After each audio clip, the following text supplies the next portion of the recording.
উনি তো প্রবচন দিতেই থাকেন। তো সেই প্রবচন কজন শোনে? অ্যামুজমেন্ট হয় ওনার প্রবচনে, সব ব্যাপারে উনি সবকিছু বলেন, লোকে মজা নেয়। কি হয়েছে না হচ্ছে সেটা তো আমার পার্টি ঠিক করছে। আর 26-এর ইলেকশনে কি হবে সেটা মনে হয় জগন্নাথ দেবের আশীর্বাদে পরিবর্তন হবে এখানে। তো ঠিকই আছে, পার্টি যে দায়িত্ব যাকে দেবে সে সেটা করবেই। কি জোন হবে না হবে আমার কিছু জানা নাই।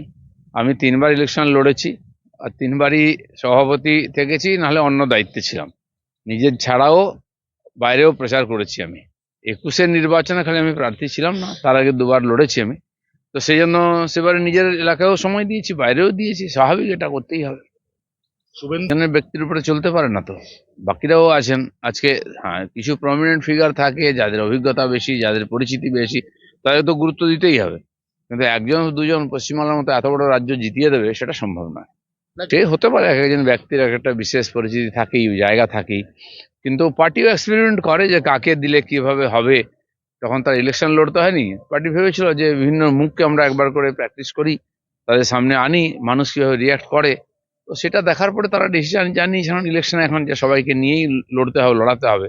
আমার মনে হয় সেই প্রক্রিয়া চলেছে। হুমায়ুন